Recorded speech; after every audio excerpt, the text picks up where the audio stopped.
Bonjour à tous. Tout d'abord, merci d'être présent à notre webinaire. Je suis Yannick du service marketing d'Heming et je vais administrer ce webinaire aujourd'hui qui sera consacré aux 3 leviers croisés pour générer du cash rapidement. Ce webinaire se déroule dans des conditions particulières puisque nos intervenants sont tous à distance. Il durera environ 40 minutes. Un point important à noter, effectivement, c'est que vous pouvez poser vos questions à tout moment grâce au module questions que vous avez sur votre droite. De cliquer dessus et de poser vos questions. Donc, n'hésitez pas, dès que vous avez un propos qui vous intéresse ou sur lequel vous voulez réagir, vous posez la question. Simplement, on les garde un temps et on y répond à la fin de la présentation. On lira les questions les unes après les autres pour apporter des éléments de réponse. À noter également que tous les slides du webinaire vous seront envoyés par email après la présentation, généralement dans l'après-midi ou le lendemain. Et pour terminer, je vous remercie chaudement de prendre quelques minutes à la fin du webinaire pour répondre à notre questionnaire de satisfaction. Cela nous aide à améliorer au fur et à mesure toutes nos présentations et nos webinaires. Et vous verrez, c'est très, très rapide. J'ai le plaisir maintenant de vous présenter nos 4 intervenants de cette matinée. Donc Sabrina Biarrot-Sorin. Bonjour Sabrina. Bonjour.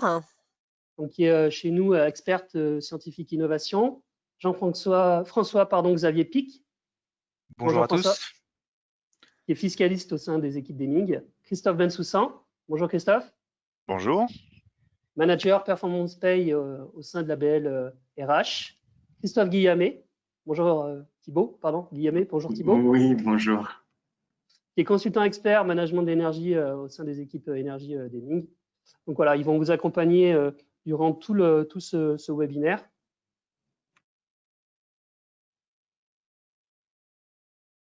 Un petit point sur le programme qui nous attend. Il y aura 3 grandes parties qui seront animées. Le premier volet concernera l'innovation à levier de financier impactant. On reviendra sur les différences entre le CIR et le C2I. On balayera le fonctionnement de ces dispositifs, la fiscalité des brevets, et puis un petit focus sur les dernières mesures prises par le gouvernement relatives à la crise du Covid-19. Le deuxième grand temps de ce webinaire sera consacré à l'optimisation de la paye, l'impact du coronavirus sur vos charges sociales, et puis on va balayer un peu tous les leviers d'optimisation que vous pouvez utiliser au sein de la paye pour générer des économies. Et on terminera avec la dernière partie consacrée à l'achat et la consommation d'énergie. On fera un petit focus sur le marché et le contexte actuel qui est très particulier. On balayera les stratégies à mettre en œuvre dans vos politiques d'achat et on terminera effectivement sur un focus sur les certificats d'économie d'énergie.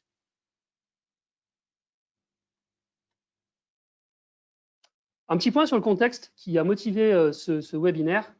Comme vous le savez, on est dans un contexte inédit qui secoue pas mal les entreprises françaises et notamment a un fort impact, j'imagine, sur vos budgets, notamment du fait que, à cause du confinement, nous avons une baisse d'activité au niveau de beaucoup d'entreprises liées au confinement, aux problèmes de supply chain, d'approvisionnement, etc. Ce confinement aussi a créé plus de complexité dans la gestion globale de votre entreprise. Et enfin, on a aussi eu pas mal de mesures gouvernementales peut-être complexes à mettre en place, comme l'activité partielle, le report de charges de cotisation, etc. Donc face à cette situation, on peut dire que la priorité de beaucoup d'entreprises, en tout cas c'est ce que nos clients nous disent, doit se porter sur le juste montant des charges sociales patronales que vous versez. Et en même temps, vous pouvez agir aussi efficacement sur d'autres gisements d'économie liés à la fiscalité de l'innovation ou à l'optimisation du budget énergie. En fait, le leitmotiv de ce webinaire, ça va être « Avez-vous pensé à tous les leviers qui peuvent vous aider justement à faire baisser la tension sur votre trésorerie ?» Donc, par rapport à ce questionnement-là, nos experts vont vous proposer une checklist d'actions opérationnelles que vous pouvez mettre en place assez facilement justement pour sécuriser votre trésorerie. L'objectif de ce webinaire, ce sera de vous aider à appréhender et actionner ces leviers complémentaires afin de verser les justes cotisations et surtout de pouvoir bénéficier de tous les dispositifs d'allègement ou de réduction d'impôts auxquels vous avez droit. Je vais laisser maintenant la parole à Sabrina qui va faire un point sur la première partie, l'innovation, un levier financier impactant. Je t'en prie, Sabrina. Merci Yannick. Donc rebonjour. Donc là tout d'abord parmi les leviers, donc on va s'intéresser au dispositif du crédit d'impôt recherche, crédit d'impôt innovation. Alors juste pour rappel, le crédit d'impôt recherche, c'est le principal dispositif fiscal qui a été mis en place pour soutenir les activités de R&D des entreprises, puisque ce dispositif aide les entreprises à supporter leurs coûts de R&D et également du coup à renforcer leur compétitivité. Alors, le crédit d'impôt innovation, quant à lui, a été instauré en 2013, donc il est plus récent. Et en fait, c'est une extension du crédit d'impôt recherche et il a été instauré pour renforcer et soutenir la compétitivité des PME innovantes en France qui ne font pas forcément de la R&D. Yannick, merci. Alors, quelles sont les différences entre ces deux dispositifs? Et puis tout d'abord, quelles sont les opérations éligibles au titre du CIR et celles éligibles au titre du C2I? Alors, une opération de recherche éligible au CIR se caractérise par la levée d'un verrou technique ou scientifique pour lequel vous allez devoir démontrer qu'aucune solution applicable n'existe dans l'état des techniques existantes, ce qu'on appelle communément l'état de l'art.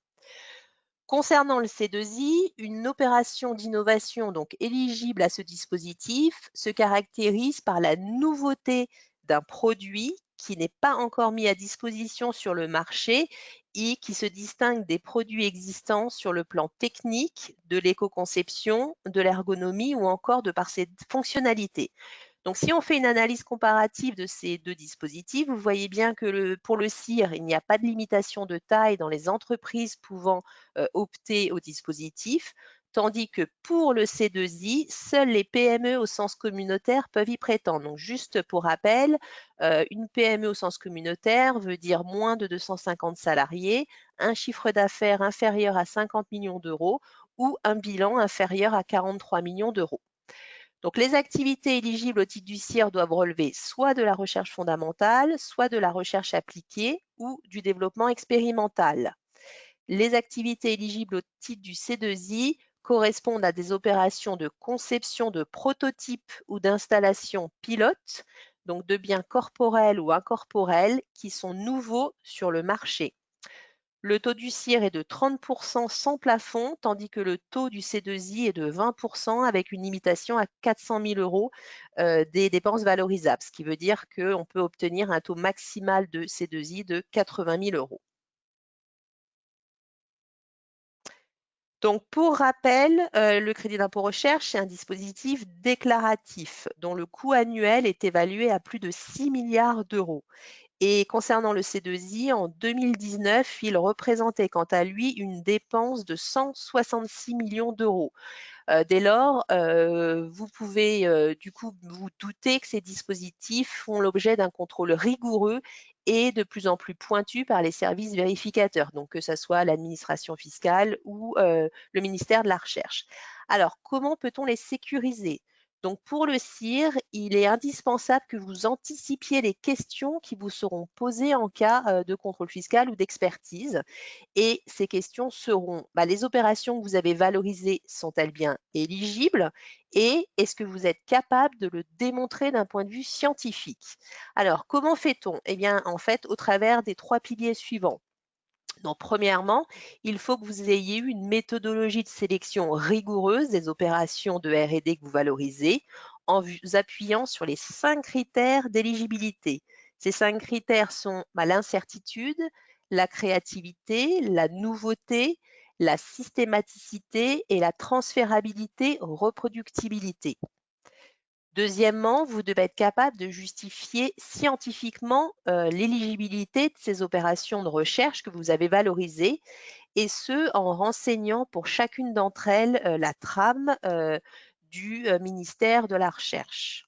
Et troisièmement, en ayant capitalisé sur tous les éléments qui vous permettront de justifier les dépenses que vous avez valorisées, donc associées aux opérations de recherche.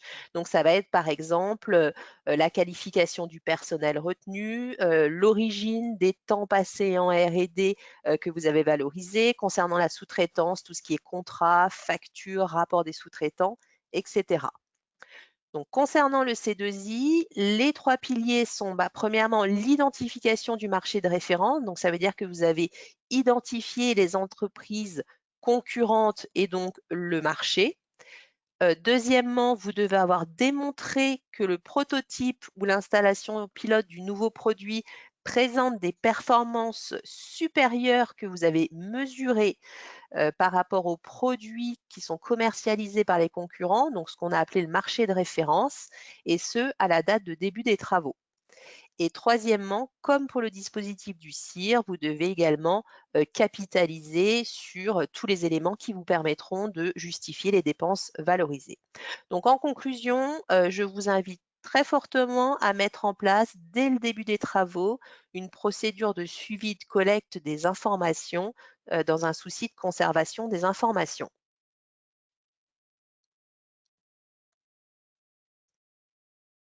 Yannick, je veux bien la slide suivante, s'il te plaît.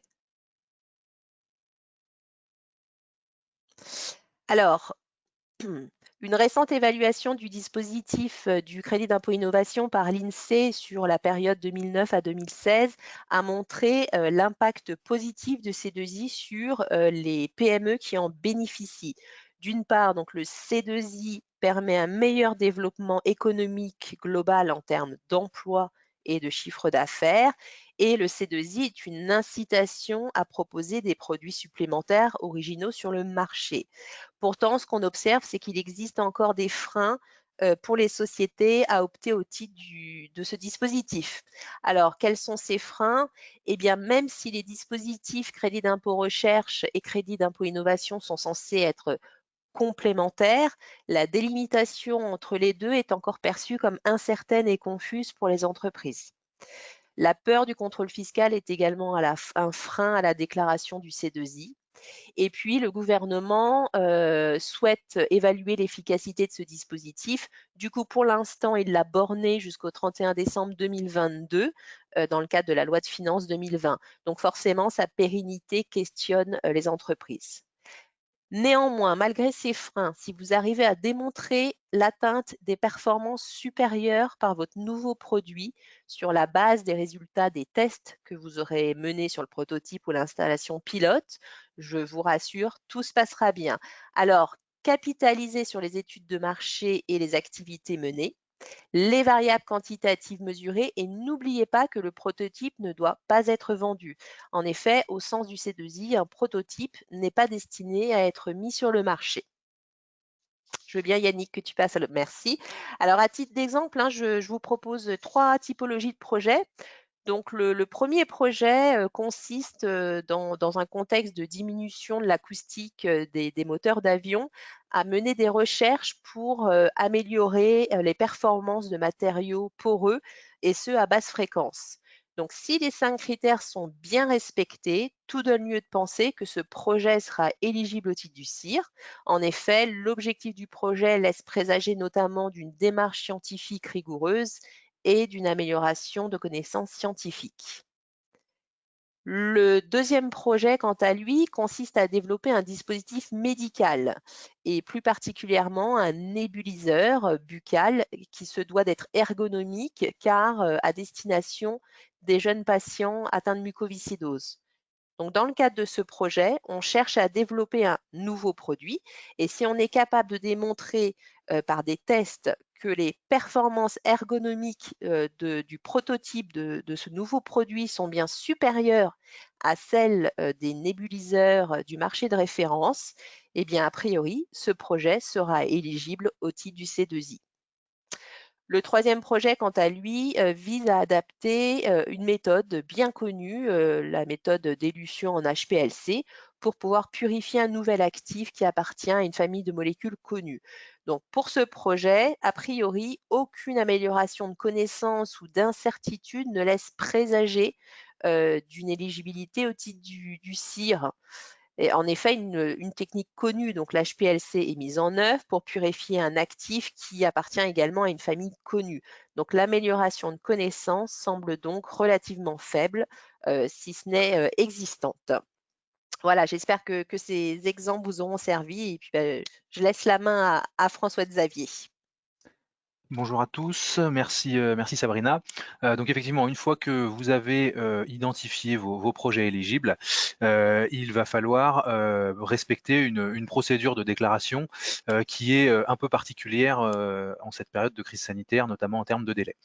Donc effectivement, pour toutes les entreprises, la déclaration se fait par le biais du formulaire 2069A, donc dans lequel on va lister les dépenses éligibles et justifier du calcul de notre crédit d'impôt recherche, qui est systématiquement à joindre au formulaire 2572 de solde d'impôt sur les sociétés. Donc le délai pour déposer son crédit d'impôt recherche est le même que celui pour déposer son solde de l'IS et court jusqu'au 30 juin 2020 cette année pour les exercices qui correspondent avec l'année civile. Pour les autres sociétés, le délai n'a pas changé, puisqu'en fait pour les sociétés en exercice qui correspond avec l'année civile, le délai était initialement prévu au 15 mai, mais en raison de la crise sanitaire, il est repoussé au 30 juin. Pour les autres sociétés, le délai n'a pas bougé. Donc pour les sociétés en exercice décalé, la déclaration de solde de l'IS, donc le formulaire 2572, est à déposer donc en même temps que le formulaire du crédit d'impôt recherche, au plus tard le 15e jour du 4e mois suivant la clôture de votre exercice. La petite particularité de 2020, c'est que pour la première fois, la télédéclaration du crédit d'impôt recherche est obligatoire. Donc en utilisant la procédure EDI TDFC. Donc ce sont les mêmes formulaires, il n'y a pas de particularité à ce niveau-là. Simplement, il n'est plus nécessaire donc d'envoyer le formulaire en version papier et donc il n'est plus nécessaire non plus d'envoyer sa déclaration de crédit d'impôt recherche au ministère de la Recherche, comme c'était le cas quand on faisait une déclaration papier, puisque la télédéclaration prévoit une transmission du formulaire automatique donc au ministère de la Recherche. Donc il y a une nouveauté pour certaines sociétés qui a été prévue par la loi de finances 2020. Donc pour les sociétés qui engagent entre 10 et 100 millions d'euros de dépenses de recherche, donc qui ont entre 10 et 100 millions d'euros de dépenses éligibles d'assiette de crédit d'impôt recherche, ces sociétés vont devoir remplir une annexe supplémentaire et indiquer au sein de cette annexe le nombre de jeunes docteurs valorisés dans leur crédit d'impôt recherche. Donc effectivement, cette mesure a pour objet d'identifier l'impact du crédit d'impôt recherche sur l'embauche des jeunes docteurs, puisque comme vous le savez, les jeunes docteurs sont à valoriser pour le double de leur montant dans le crédit d'impôt recherche. Et donc c'est le but de ce nouveau formulaire est d'identifier l'impact de cette mesure sur l'embauche des jeunes docteurs, puisque c'est une des finalités du dispositif qui est de favoriser l'embauche des jeunes docteurs. Donc effectivement, certaines mesures ont été prises par le gouvernement afin d'aider les entreprises à passer cette période de crise sanitaire. Donc concernant le crédit d'impôt recherche, la mesure principale qui peut avoir un impact est celle de permettre aux entreprises qui ont une créance de crédit d'impôt recherche restituable en 2020, et seulement ces entreprises, de demander un remboursement anticipé de leur crédit d'impôt recherche. Donc pour les PME, dont la créance de crédit d'impôt recherche est remboursable immédiatement, et pour les autres sociétés qui ont une créance de CIR qui arrive à échéance en 2020 et qui donc devient remboursable en 2020, ces sociétés peuvent demander le remboursement de leur crédit d'impôt recherche avant même le dépôt de leur liasse fiscale.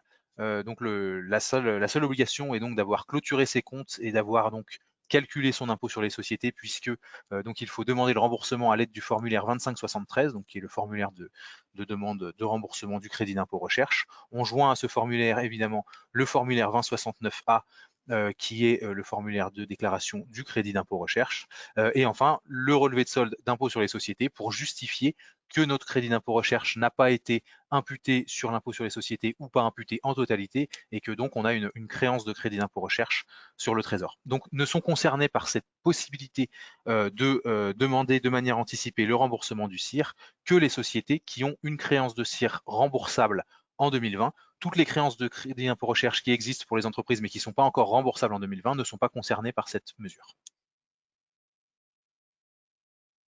Donc effectivement, pour les sociétés qui ont une créance de crédit d'impôt recherche, on va vous indiquer quelques moyens de mobiliser cette créance et d'obtenir des liquidités de manière accélérée. Donc en effet, le principe quand on déclare son crédit d'impôt recherche, c'est que, donc on est dans un système déclaratif, le crédit d'impôt recherche fait naître une créance de CIR donc on l'impute par principe sur l'impôt sur les sociétés. Si on a un crédit d'impôt recherche supérieur à notre impôt sur les sociétés, on a une créance de crédit d'impôt recherche sur le Trésor. Cette créance de crédit d'impôt recherche, par principe, va s'imputer sur les 3 impôts sur les sociétés suivants et sera remboursable à l'issue de cette période si donc il n'a pas été imputé en totalité. Donc ça, c'est le principe pour toutes les entreprises. Par exception, les PME, donc ce sont les sociétés qui engagent moins de 250 salariés et qui ont un chiffre d'affaires inférieur à 50 millions d'euros, donc c'est les PME au sens communautaire, peuvent demander le remboursement immédiat de leur créance de crédit d'impôt recherche. Donc dès lors, en année N, elles déclarent leur crédit d'impôt recherche, elles n'imputent pas la totalité de leur crédit d'impôt recherche sur leur impôt sur les sociétés car il est supérieur à ce dernier, et dans ce cas, elles peuvent demander, donc toujours par le biais du formulaire 2573, le remboursement de leur crédit d'impôt recherche qui généralement est accepté, qui constitue quand même une réclamation contentieuse, donc qui peut faire l'objet de questions par l'administration, mais si le crédit d'impôt recherche est suffisamment justifié, l'administration fiscale va procéder au remboursement du crédit d'impôt recherche. Donc pour les sociétés qui ont une créance de crédit d'impôt recherche mais qui n'est pas encore remboursable et qui ont besoin de liquidité, il existe des solutions. Donc il existe le préfinancement du crédit d'impôt recherche et la mobilisation de créances auprès d'un établissement bancaire. Donc le préfinancement, c'est le système de financement de la R&D le plus amont du crédit d'impôt recherche, dans le sens où la société va se rapprocher d'un établissement bancaire. À titre d'exemple, la BPI peut proposer ce type de service. Et donc la société, avant la déclaration et même avant l'engagement de ses dépenses de recherche, peut se rapprocher d'un établissement bancaire qui propose cette option et demander à ce que ces dépenses de recherche, donc il va falloir le justifier, ces dépenses de recherche vont être auditées et l'établissement bancaire va estimer si le crédit d'impôt recherche sera justifié ou non. Et donc si l'établissement bancaire suite à cet audit, estime que la créance est justifiée, enfin que en tout cas le crédit d'impôt recherche sera justifié, elle va proposer de préfinancer au moins une partie des travaux à la société, et la société, une fois qu'elle aura déclaré son crédit d'impôt recherche, cédera sa créance à l'établissement de crédit qui a préfinancé les travaux. Donc pour les sociétés qui ont déjà déposé leur crédit d'impôt recherche et qui ont une créance de crédit d'impôt recherche dont elles ne peuvent pas encore demander le remboursement, donc pendant la période de 3 ans suivant l'année de la déclaration, elles vont pouvoir également se rapprocher d'un établissement bancaire qui va également procéder à un audit du crédit d'impôt recherche, donc voir si le crédit d'impôt recherche est suffisamment justifié, si il n'y a qu'un risque faible de remise en cause du crédit d'impôt recherche.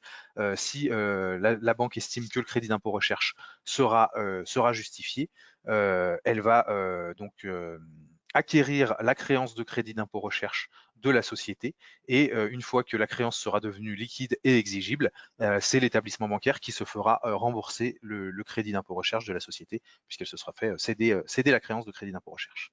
Et enfin, pour les sociétés qui, à partir du moment où leur créance devient restituable, mais qui ne souhaitent pas forcément se faire restituer leur crédit d'impôt recherche, il est possible de demander à l'administration fiscale d'imputer sa créance de crédit d'impôt recherche, donc remboursable, de manière, enfin, il est possible donc d'imputer sur un autre impôt, donc tel que la TVA, sur un IS futur, sur la taxe sur les salaires, etc. Donc pour ça, il faut se rapprocher de l'administration fiscale. Il y a un formulaire dédié où la société va dire qu'elle a une créance de crédit d'impôt recherche remboursable et qu'elle ne souhaite pas se le faire rembourser, mais l'imputer sur un autre impôt. Yannick, on peut changer. Et enfin, voilà, on a souhaité également faire un focus sur un autre moyen de financement de la R&D ou du moins d'augmentation des créances. C'est donc la loi de finances 2019 a prévu de changer le dispositif donc de la patent box. Donc si vous êtes une société qui avait des revenus de propriété intellectuelle, le dispositif a été profondément remanié. Donc l'ancien dispositif prévoyait une imposition de tous les revenus de propriété intellectuelle à 15% de manière indifférenciée. Et donc depuis le 1er janvier 2019, les sociétés qui ont donc des revenus de propriété intellectuelle vont se faire taxer sur ces revenus à 10%, donc le taux est plus intéressant. En revanche, on va appliquer sur donc les revenus éligibles un taux qui va permettre de séparer en fait les revenus de ces actifs de propriété intellectuelle qui proviennent de travaux de recherche menés en France des autres. Et donc les revenus de propriété intellectuelle qui seront imposés à 10% seront seulement la part de travaux de recherche, de revenus de propriété intellectuelle qui sont issus de travaux de recherche menés en France. Donc voilà, l'idée du dispositif est de favoriser les sociétés qui ont mis au point des actifs de propriété intellectuelle suite à des travaux de recherche menés en France. Yannick, on peut passer au slide suivant.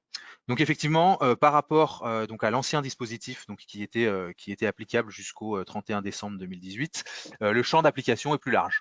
Donc effectivement, sont éligibles donc les revenus qui proviennent de brevets et de procédés de fabrication industrielle. Donc si est accolé au brevet un procédé de fabrication industrielle et que la société cède ou donne une licence pour l'utilisation de son brevet accolé à un procédé de fabrication industrielle, les revenus issus des brevets et de ces procédés de fabrication industrielle seront concernés par le dispositif. Et donc, si ils sont issus, la mise au point du brevet est issue de travaux de recherche menés sur le territoire français, les revenus seront taxés au taux préférentiel de 10% par rapport au taux classique de l'IS de 33% ou de 28%. Sont également éligibles les revenus issus donc des certificats d'obtention végétale et des inventions dont la brevetabilité, donc qui ne sont pas des brevets, mais dont la brevetabilité a été certifiée par l'INPI. Donc, ne sont concernés par cette mesure que les PME au sens communautaire. Donc, c'est la même définition que pour le crédit d'impôt recherche, donc qui engagent moins de 250 salariés et qui ont un chiffre d'affaires inférieur à 50 millions d'euros. Et donc, la nouveauté cette année du dispositif par rapport à l'ancien dispositif, c'est que le champ d'application a été élargi et donc les logiciels protégés par droit d'auteur, donc les revenus issus des logiciels protégés par droit d'auteur sont également concernés par ce taux préférentiel d'imposition. Donc si vous avez des logiciels que vous laissez en licence à des clients, tous vos revenus vont pouvoir être concernés et donc imposés à un taux préférentiel de 10%. Donc les opérations concernées, donc on a identifié d'où proviennent les revenus éligibles. Donc ensuite, il convient d'identifier, si vous souhaitez opter pour le dispositif donc de la patent box, d'identifier les opérations qui vont pouvoir être concernées par ce dispositif. Donc sont concernées les redevances de concession ou de sous-concession, donc de licences, de brevets, etc. Donc de tous les actifs qu'on a vu précédemment, et les plus-values de cession. Donc si vous cédez un brevet, etc. Vous allez pouvoir bénéficier sur ces revenus du taux préférentiel, donc effectivement sous la condition que tous ces revenus et tous ces actifs soient issus de travaux de recherche menés en France. Voilà. Merci François-Xavier pour ces explications. Je vais laisser maintenant la parole à Christophe qui va nous parler des leviers possibles pour optimiser la paye. Oui, bonjour à toutes et tous. Donc pour reprendre ce que tu disais Yannick en introduction, effectivement, vos entreprises ont connu ces derniers mois une baisse significative d'activité et de chiffre d'affaires, et couplée à cette situation économique et financière, vous avez également connu une gestion de la paye et de vos cotisations très complexe, puisque vous avez dû faire des démarches pour obtenir des reports ou des suppressions de cotisations dans certains secteurs d'activité qui étaient fermés. Et puis, vous avez dû mettre en place pour gérer la situation économique difficile de votre entreprise des dispositifs d'activité partielle qui ont été très mouvants puisqu'ils ont évolué au jour le jour, notamment pour certains de vos salariés au forfait, vos contrats aidés, vos salariés avec des heures supplémentaires et autres. Ce qui fait que la complexité de ces dispositifs et de la gestion de votre paye et de vos cotisations vous ont conduit, vous, entreprises, service paye, service ressources humaines, et puis vos prestataires de paye, à, si je puis dire, avoir pour mission de sortir vos payes, quoi qu'il en coûte, pour reprendre la parole présidentielle de crise sur le Covid-19. Aujourd'hui, ce que l'on vous propose, et c'est important et c'est urgent, c'est de faire un audit de l'ensemble de vos charges sociales pour que vous payiez le juste montant de ces charges sociales patronales et que vous obteniez le maximum d'exonération de charges applicables à votre entreprise. Puisqu'il faut savoir que les charges sociales en France pèsent à hauteur de 59% sur vos bénéfices. Donc, toute mesure de réduction et d'optimisation de vos charges, on voit que ça vous permet de dégager tout de suite une marge, de la trésorerie et une augmentation de vos bénéfices. Et ceci dans la durée, puisque malheureusement, les charges sociales, vous allez devoir les repayer. La période de report et de suppression va s'arrêter. Les dispositifs d'activité partielle vont également se réduire ou être moins intéressants financièrement pour vous. Donc, c'est le moment d'auditer vos charges sociales.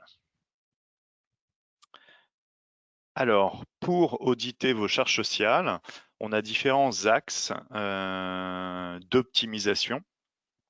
Alors, qui sont, que vous voyez sur ce slide, certains grands chapitres assez classiques, hein, comme les exonérations de charges, les crédits d'impôt, vos contrats aidés, les taxes fiscales et parafiscales, la gestion de la maladie et puis les éléments de rémunération brute de vos salariés. Mais il faut savoir qu'à l'intérieur de ces différents chapitres de charges, l'expérience et l'expertise d'Hemming et de nos consultants, de notre direction technique et du développement nous permet d'étudier chaque paramètre qui rentre dans ces différentes cotisations ou exonérations de cotisations, avec une approche qui nous permet d'aller plus loin sur ce que vous faites en termes de paiement de ces cotisations et exonérations de charges. C'est donc important d'avoir cette approche aujourd'hui, puisqu'il faut savoir que 8 fois sur 10, nos audits nous permettent de vous dégager des économies et des économies significatives sur les différents chapitres que l'on voit là, soit en optimisant, soit en corrigeant, soit en allant sur des exonérations ou modifications de paramétrage paye qui vous feront faire des économies, notamment avec des éléments de rémunération soumises au réel et donc plus intéressantes que la pratique que vous pouvez faire aujourd'hui. Donc, si on voit le slide suivant. Là, je vous ai mis une information qui vous donne la situation suivante.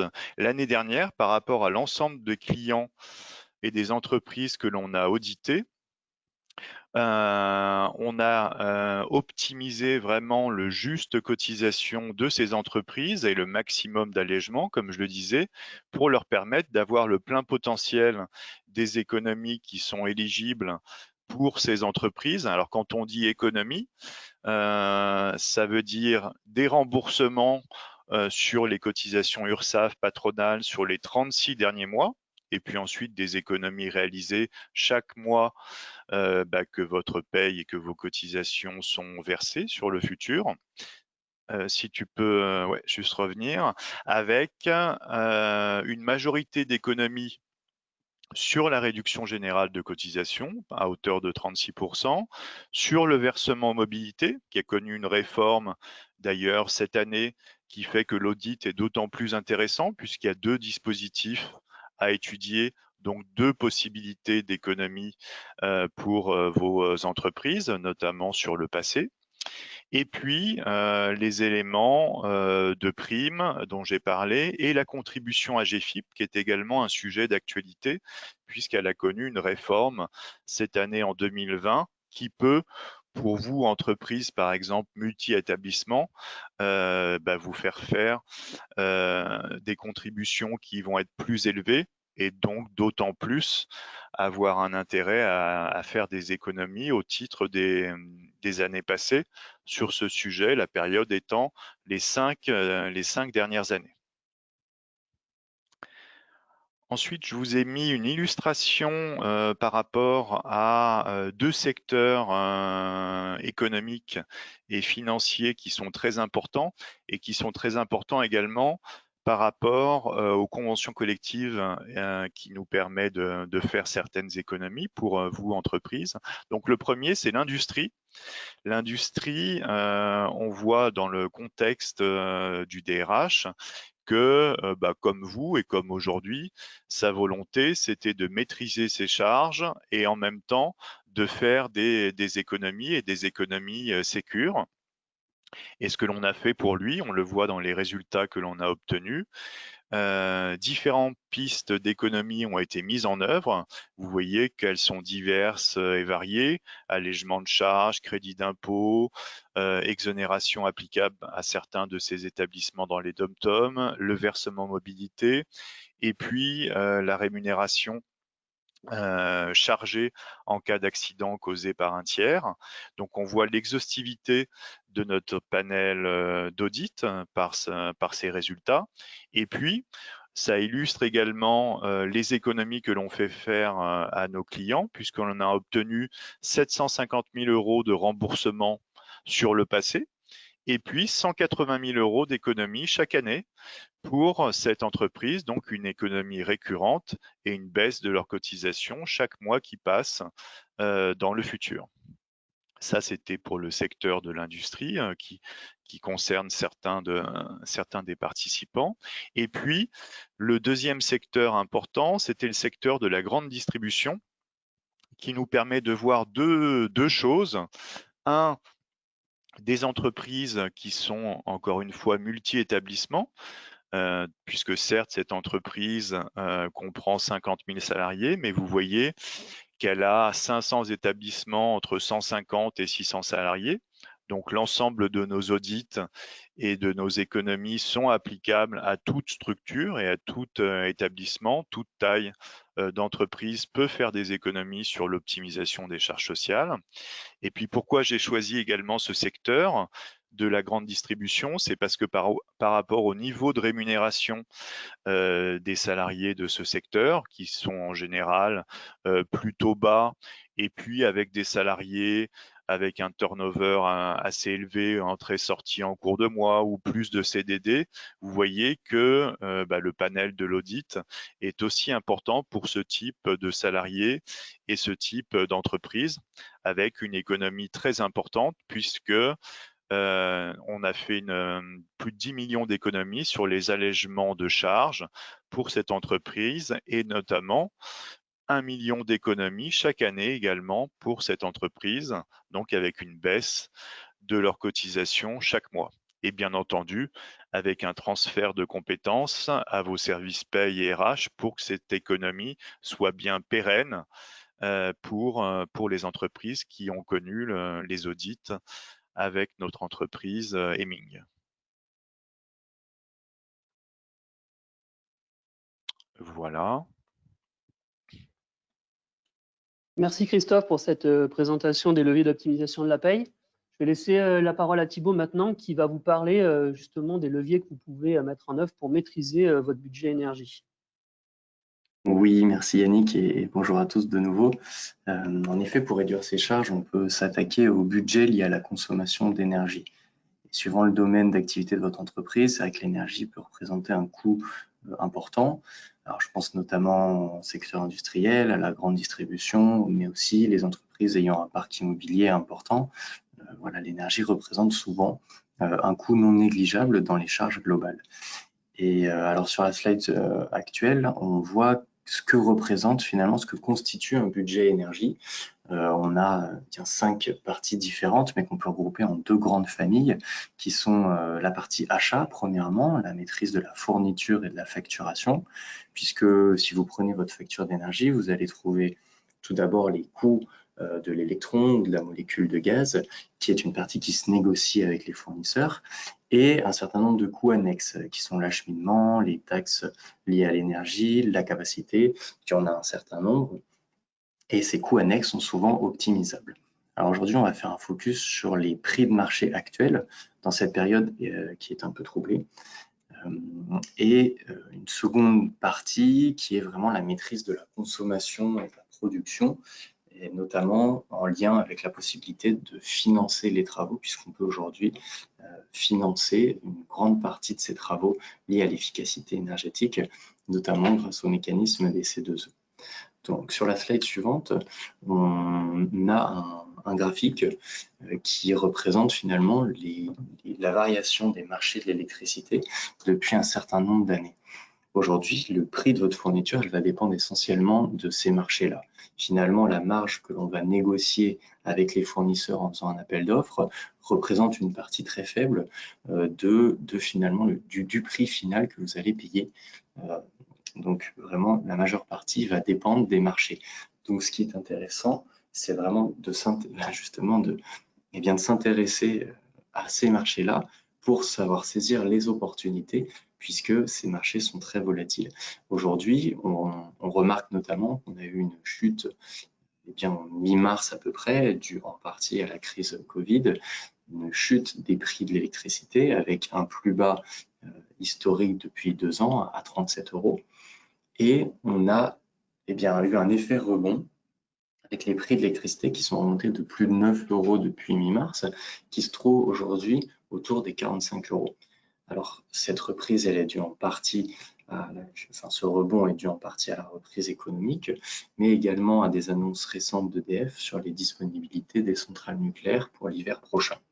Ce qu'il faut retenir surtout, c'est que dans un contexte actuel qui est incertain, il va avoir des opportunités à saisir sur les marchés de l'électricité. Et donc, il faut réellement mettre en place des stratégies d'achat en suivant de près ces cours pour être capable d'être présent, d'être prêt à demander des prix et à signer, à s'engager sur les prochaines années au moment où les prix sont réellement intéressants. Et c'est le cas également sur la slide suivante pour le gaz naturel, où là, on est à l'inverse de l'électricité, on n'est pas encore remonté, on n'a pas eu encore l'effet rebond. Donc, on a des prix actuels du gaz naturel qui n'ont jamais été aussi faibles depuis une dizaine d'années.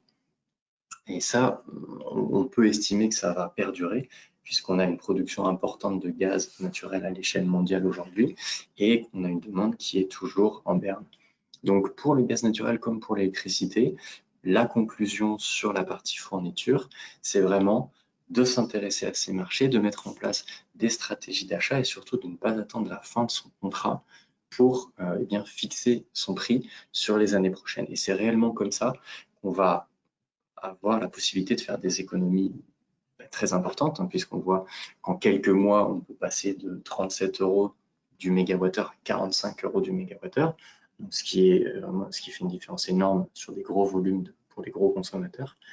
Donc voilà, mettre en place des stratégies d'achat vous permettra de saisir les opportunités marché actuelles et futures. Et voilà, plus le contexte globalement est incertain, plus ces opportunités vont exister. Sur la slide suivante, on va passer de l'autre côté de la barrière, on ne parle plus d'achat, mais on va parler plutôt de la consommation réelle. Donc finalement, ce que consomment vos équipements industriels, vos équipements de chauffage et de climatisation pour les parcs immobiliers, votre production de froid, peut-être pour la grande distribution. Eh bien, il y a également des possibilités pour optimiser ces équipements-là et d'obtenir des financements pour le faire. Ce qui fait qu'on va avoir, en travaillant sur ces équipements, un double impact. D'une partie, on fait des économies d'énergie, donc des économies sur sa facture. Et en plus, on reçoit une partie du financement nécessaire au changement de ces équipements grâce à certains mécanismes, dont notamment le mécanisme des C2E. Alors, ce mécanisme, donc des certificats d'économie d'énergie, il vous permet de financer tout ou partie des travaux, quel que soit le secteur d'activité, et sur de nombreux équipements. J'en ai cité certains, on en verra dans la slide suivante quelques autres. Ce qui est important de retenir, c'est que ce mécanisme, contrairement à d'autres mécanismes, on ne va pas chercher des technologies extrêmement innovantes. On va travailler sur des technologies qui sont performantes, qui sont matures et qui souvent sont déjà mises en place dans le cadre de remplacement d'équipements, mais parfois, eh bien, on ne sait pas, on a la possibilité de financer ces équipements, donc on remplace les équipements sans aller chercher l'enveloppe des C2E.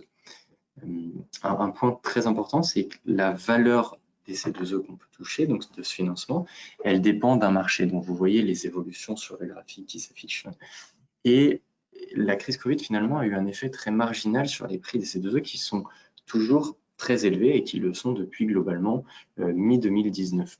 Donc aujourd'hui, il est très intéressant justement de changer ces équipements puisqu'on a une valeur des certificats d'économie d'énergie qui sont très importantes et qui vont permettre de financer parfois jusqu'à 100% des travaux. Donc voilà, sur la slide suivante, on va voir justement quelques petits exemples. Alors là, c'est dans le secteur industriel. Ce qu'il faut savoir, c'est que dans le secteur industriel, c'est surtout tout ce qui va toucher à la thermique, à la production de froid, à la production de chaud, de vapeur, tous les travaux sur ces éléments-là sont très très bien financés par le mécanisme des C2E, notamment si on installe par exemple un système de récupération de chaleur sur la production de froid. On le voit ici, alors c'est un exemple parmi d'autres, mais on a pu obtenir 145 000 € d'aide C2E pour un de nos clients, donc ce qui finalement représentait 100% ou quasiment 100% du coût des travaux, en sachant que derrière, évidemment, les économies d'énergie grâce à cette récupération de chaleur sont réalisées tous les jours, on va dire, par notre client. Alors bon, je ne vais pas revenir en détail, hein, il y a sur les sites industriels à peu près 34 opérations éligibles. Dans le secteur tertiaire, il y en a, je crois, 48. Même dans le secteur résidentiel, pour les bailleurs sociaux, il y en a. Donc, vraiment, tous les secteurs peuvent bénéficier de ce mécanisme des C2E. Et donc, la slide finale que je vous présenterai aujourd'hui, bon, c'est finalement simplement une synthèse de ce que je viens de dire. Donc, premièrement, si on veut baisser ses charges, il faut s'intéresser au coût de la fourniture de ces énergies. Et les prix actuels, permettent justement de mettre en place des stratégies d'achat pour anticiper au maximum ces couvertures jusqu'à 2023, puisqu'on peut aujourd'hui contractualiser jusqu'à 2023. Et deuxièmement, s'intéresser à ces équipements qui consomment de l'énergie et de chercher à les remplacer par des équipements qui vont moins consommer et qui peuvent être bien subventionnés tout ou partie par les certificats d'économie d'énergie. Voilà Yannick, j'ai fini pour cette partie. Merci beaucoup Thibaut pour ce panorama sur les économies à réaliser dans le domaine de l'énergie. On voulait profiter de cette occasion, de cet événement, pour vous présenter une nouvelle approche qu'on a mis en place avec toutes les équipes d'Heming. C'est le diagnostic flash. L'idée, c'est de vous permettre d'avoir une vision complète des principales pistes d'optimisation qui existent aujourd'hui dans le cadre du Covid-19. Donc, je remercie tous les intervenants puisqu'on vient d'en voir une partie, mais il y en a d'autres.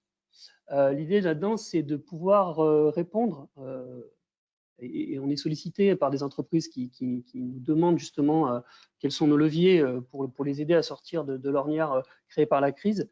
Donc voilà, le principe, c'est d'essayer de répondre à la crise et à ses conséquences. On le sait, hein, pour vous, les conséquences de cette crise, c'est une baisse d'activité, d'une part, et ensuite, certainement, une mise en danger de votre trésorerie. Donc l'idée de ce diagnostic flash, c'est de lancer des réflexions sur la relance d'activité et de mettre un focus sur l'optimisation des charges. Nous, on va vraiment s'intéresser à ce volet-là d'optimisation des charges. À notre sens, la crise, c'est source de risques, hein, on y est tous confrontés, mais également d'opportunités. C'est peut-être effectivement pour vous le moment de faire un audit, de jeter un œil et de trouver d'autres leviers pour baisser la tension sur votre trésorerie. Donc la mission de ce diagnostic, c'est de vous donner des solutions rapidement et surtout grâce à ce diagnostic, vous pouvez bénéficier d'une vision à 360 degrés sur l'ensemble de vos charges et d'économies et bénéficier dans le même temps de pistes d'économie sur 4 postes principaux: les achats dans un premier temps, les ressources humaines, les aspects liés à la fiscalité et enfin les aspects liés à l'innovation. Alors vous allez me dire, mais comment ça fonctionne concrètement? En fait, on a mis en place une méthodologie en 3 temps. On a essayé de mutualiser l'ensemble de nos expertises afin de vous donner un diagnostic rapide et efficace en 2 semaines.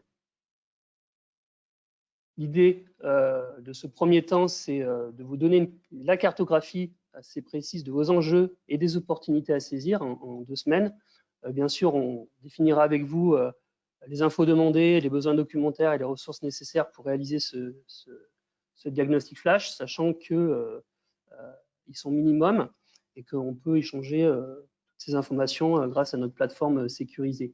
Le but, effectivement, de ces 2 premières semaines, c'est d'identifier les enjeux majeurs pour vous et les opportunités possibles. Et ensuite, on peut passer dans la phase diagnostic détaillée. L'idée de cette phase-là, c'est de réaliser un chiffrage, voilà, d'approfondir ces pistes-là et de vous donner un chiffrage précis sur ces pistes d'économie. Le 3e temps de cette nouvelle approche, c'est le temps à travailler avec vous de l'implémentation de nos préconisations, c'est-à-dire c'est comment on va mettre en œuvre ces économies et comment surtout on va pouvoir les réaliser rapidement. C'est ça l'important, c'est qu'on est tous confrontés à la crise et l'idée de cette approche-là, c'est de pouvoir vous donner des solutions et faire générer des économies et du cash rapidement. Voilà. Et on a mis en place vraiment, pour garantir le succès de cette approche-là, une équipe pilote qui va suivre effectivement et qui va coordonner l'ensemble de nos experts sur l'ensemble des grands points d'expertise qu'on a vus. On mobilise toutes nos forces là-dessus. Et ce qui fait aussi notre force depuis 30 ans, c'est notre système de rémunération, en fait. On a un système de rémunération au succès. Voilà, on ne se rémunère que sur les économies qu'on a réellement réalisées à vos côtés. Donc, c'est aussi pour vous montrer la force de notre engagement sur ce type de déploiement. Voilà, on est bien entendu à votre disposition si vous êtes intéressé pour ce diagnostic et si vous voulez vous lancer dans l'aventure avec nous, vous pouvez effectivement nous contacter à la suite de ce webinaire. Je vous remercie pour votre attention. On va passer maintenant à la phase questions. Alors, on a eu quelques questions, effectivement, notamment sur le CIR. J'avais une question, un auditeur qui me posait une question sur: est-il possible de demander la restitution anticipée du CIR quand on est en exercice décalé? Alors, je vais prendre la réponse du coup. Alors, il est possible effectivement de demander son remboursement du CIR de manière anticipée, sous la condition d'avoir déjà en tout cas clôturé son exercice fiscal. Puisqu'effectivement, il faut joindre à sa demande de remboursement son solde d'impôt sur les sociétés. Donc, il faut déjà avoir calculé son IS, ce qui n'est, à mon sens, pas possible avant d'avoir clôturé son exercice. Donc, on peut, quand on est en exercice décalé et qu'on a clôturé déjà son exercice, effectivement, faire la demande de remboursement anticipé de son crédit d'impôt recherche, dès lors qu'on a été en mesure donc de clôturer son exercice, de calculer son crédit d'impôt recherche et de calculer son impôt sur les sociétés. Pour les sociétés qui n'ont pas encore clôturé, à mon sens, c'est plus compliqué. J'avais une autre question, peut-être plus pour toi, Christophe. Bonjour, vous parlez d'économie, recalcul des charges sociales patronales sur les 36 mois. Cela signifie que c'est rétroactif sur les 36 mois précédents? Donc effectivement, c'est une bonne question. Alors sur les cotisations URSSAF patronales et les exonérations de cotisations, effectivement, on peut revenir sur les 36 mois passés date à date, c'est-à-dire qu'aujourd'hui, on est au mois de juin 2020. On peut revenir sur la période juin 2017 à mai 2020. Et donc, l'ensemble des cotisations qui ont été versées ou cotisations ou contributions sociales peuvent faire l'objet d'un remboursement sur cette période passée. J'ai une autre question pour toi aussi, encore Christophe, qui va peut-être se recouper avec celle-ci. C'est: suite à la crise Covid, est-il possible d'obtenir un remboursement quand on n'a pas payé de cotisation depuis plusieurs mois? Donc effectivement, cette question est complémentaire. Comme je viens de l'indiquer, sur nos différents axes d'optimisation en termes de cotisation URSSAF patronale, on peut revenir sur les 36 derniers mois. Donc sur la période aujourd'hui, juin 2017 à mai 2020. Effectivement, si vous n'avez pas payé de cotisation en mars, avril ou mai 2020, on ne va pas pouvoir obtenir de remboursement sur des cotisations que vous n'avez pas versées. Mais il reste, comme je viens de l'indiquer, 33 mois, si vous n'avez pas payé de cotisation pendant 3 mois, il reste 33 mois de remboursement potentiel à obtenir, donc vous voyez l'essentiel. Et puis notre mission d'audit, au-delà de la réalisation d'économies sur un sujet particulier, par exemple les exonérations de charges et les réductions générales de cotisations, va permettre et de vous faire des économies sur les 33 mois dont je parle, et puis de corriger éventuellement certains risques pour la période de Covid-19 où vous avez dû, comme je le disais tout à l'heure, sortir des payes en urgence sans trop d'anticipation en la matière.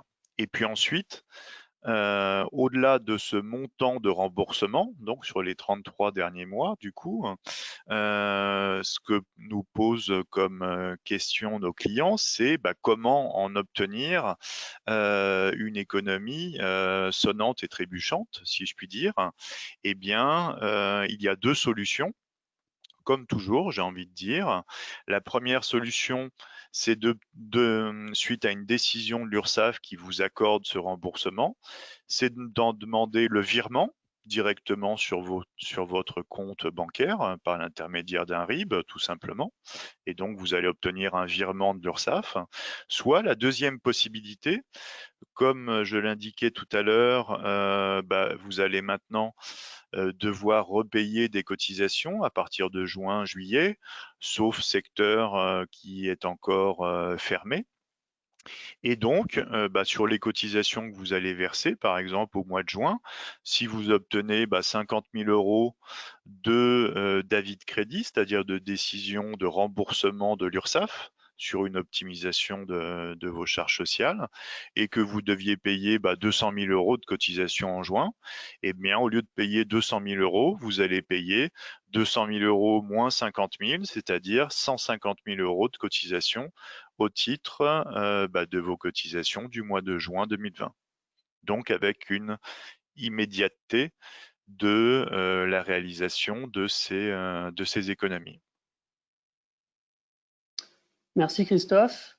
On arrive au terme de ce webinaire. Il n'y a pas d'autres questions.